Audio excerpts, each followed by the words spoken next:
Hello everyone, my name is Ismail and I'm from Group 51. This is our project, Video Embedding Powered Language Models for Dental Disease Detection in Uganda.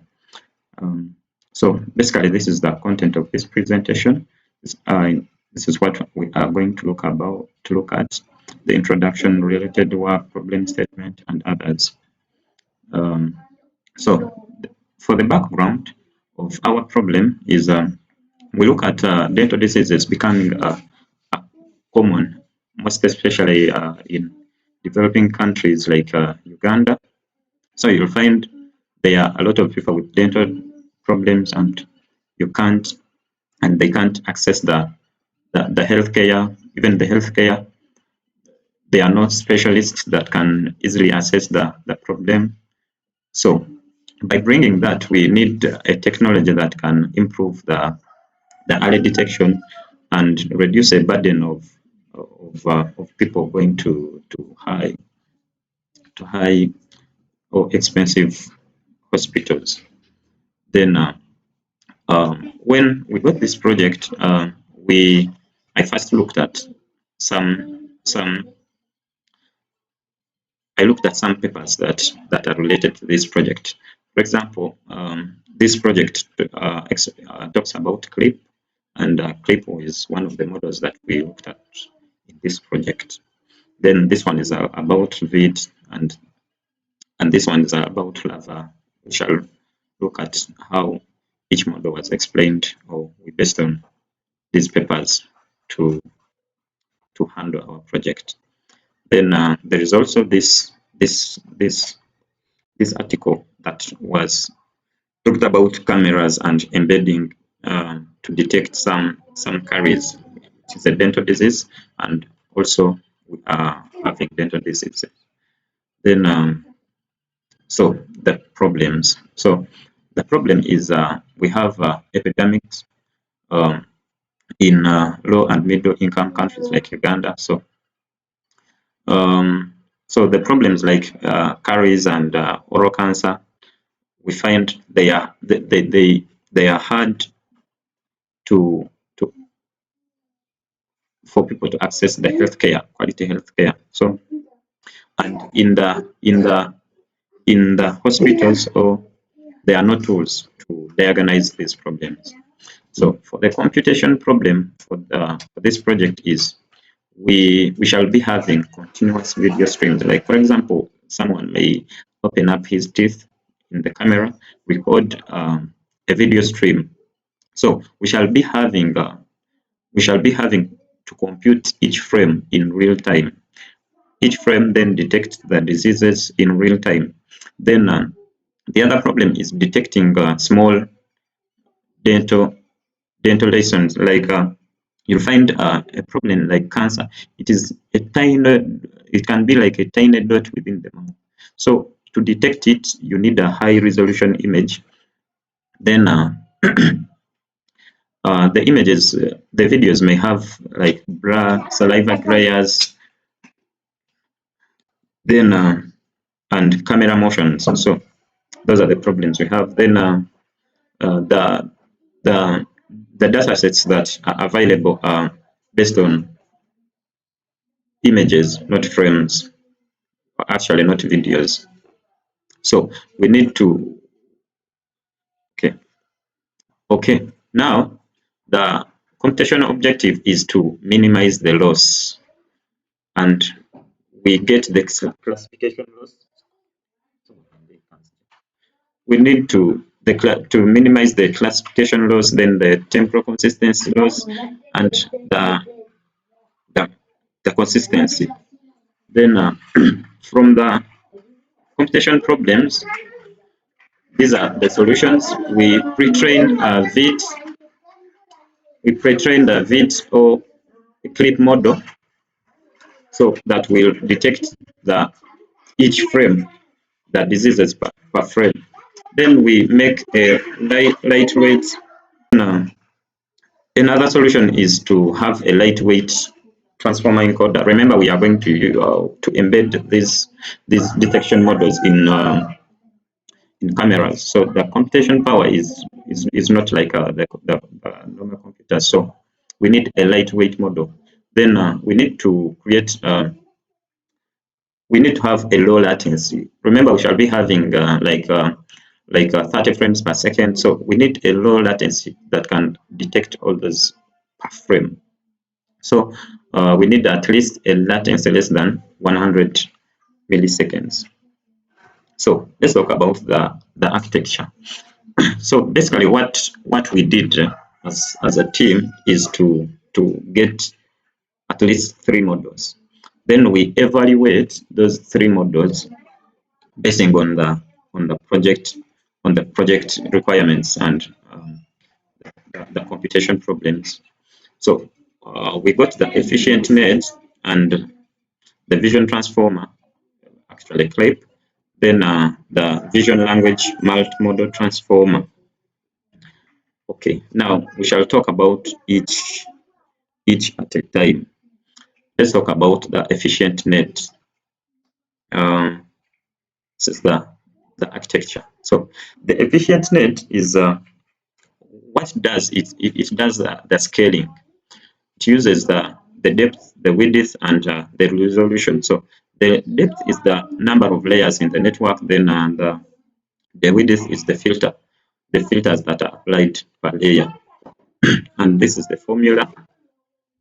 So when an image is supplied to this model, it passes through all these layers. This is the linear layer where it transforms it to a linear pattern. Like for example, you have an image with 3 channels, it can normalize it, it can make it linear. Then this is the batch normalizer.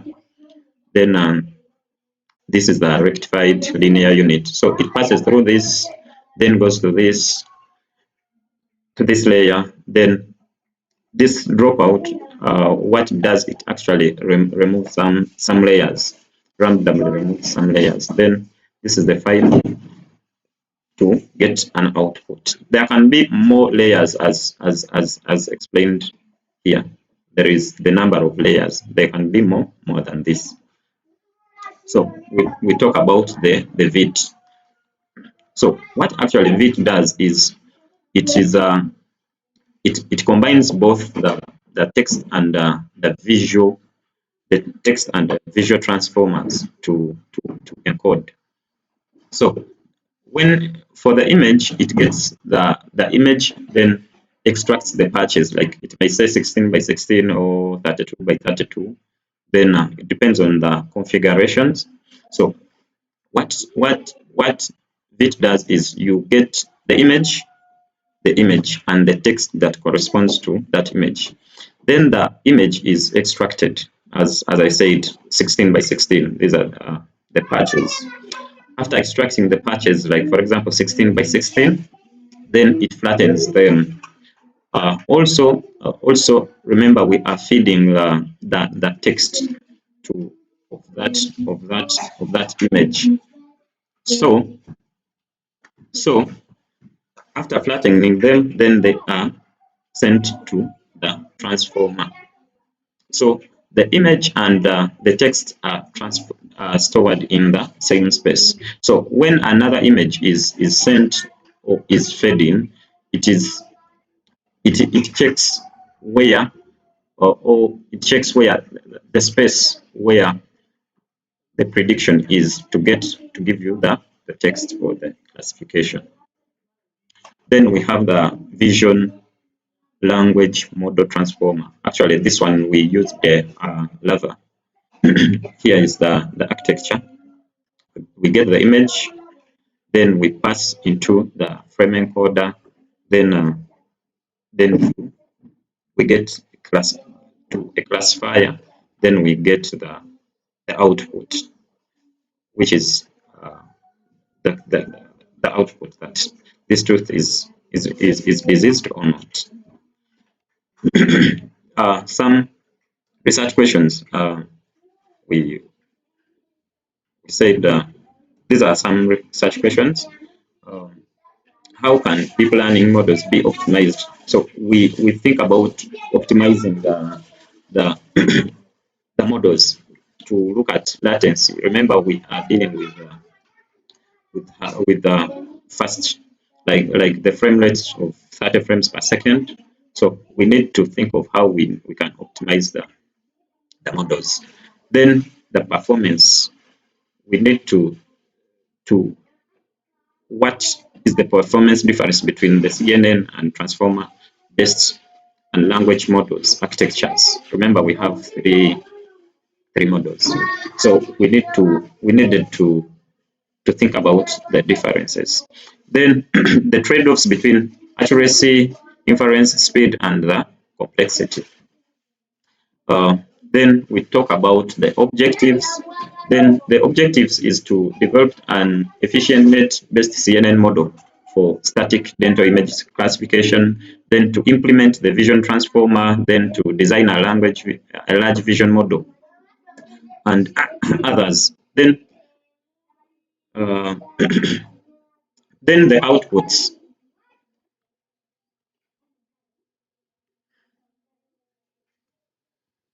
Okay, sorry.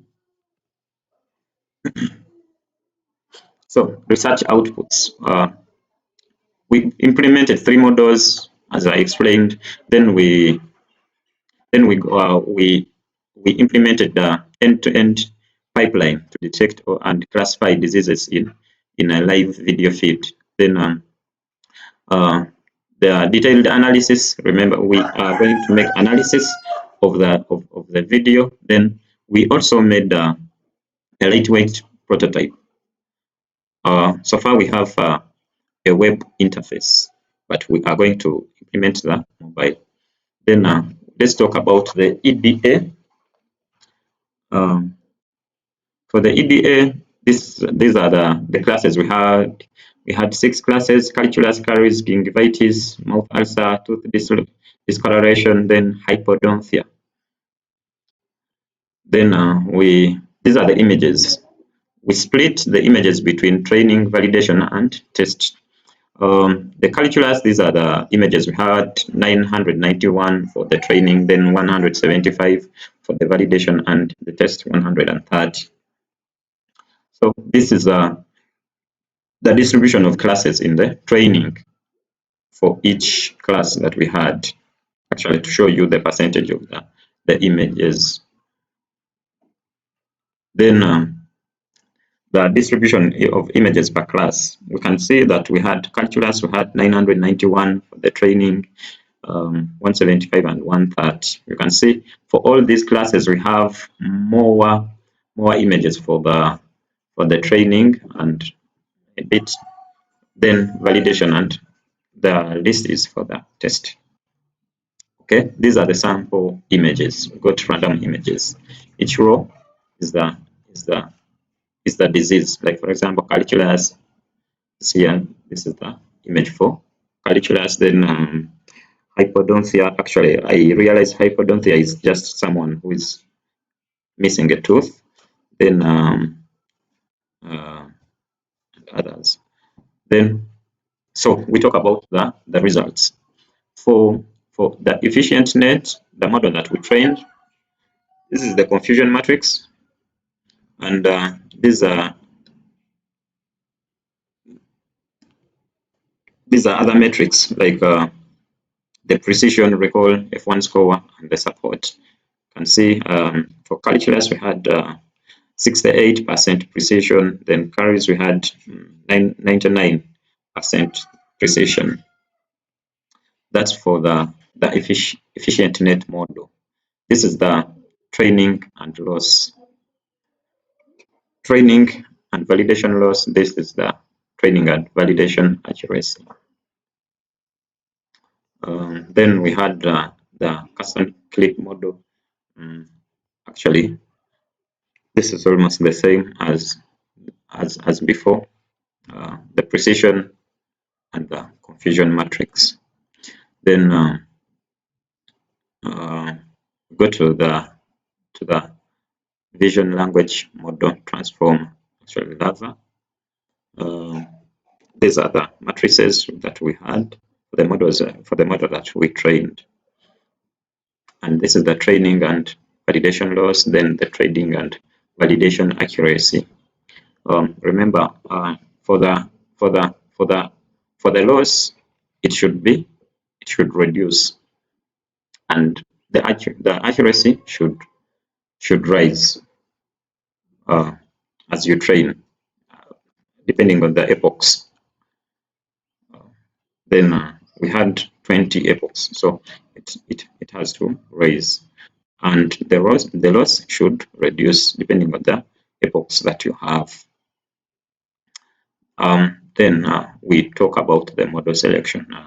Which model we selected? Remember, we had 3. So we ended up selecting the clip model. Why did we choose the clip model? One, it has pre-trained visual text embedding spaces. Then, so we just needed to customize it with our texts, but it has some text pre-trained visual and text. Then the justification, combining clip and but text enables the model to understand the context, the contextual description of the object, improving the interpretability. Then demonstration.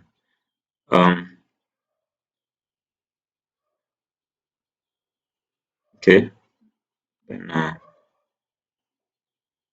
let's look at demonstration for a minute. Remember, we have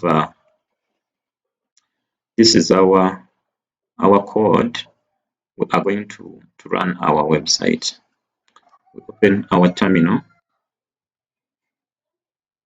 Then we are going to run the web app. It is a Streamlit web app. You run this code, paste and run. Give it a few minutes for it to run. Okay, it opens up the web browser.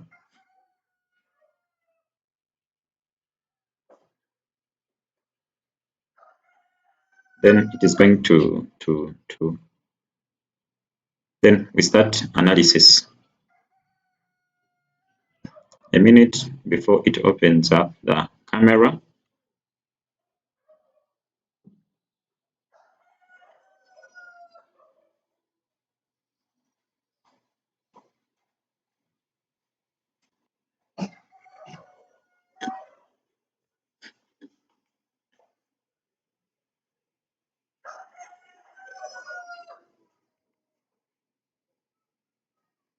Oh, I think there is a bug somewhere. It's because I'm using this camera to record, and as well as I need to use this camera to I'm using it to record here, to record myself. So, and as well as I needed to use this camera here. I think that's the problem. So to use it, I needed to have maybe an external camera. That's why it couldn't work. So, okay, I think that is it for my presentation. Thank you for listening.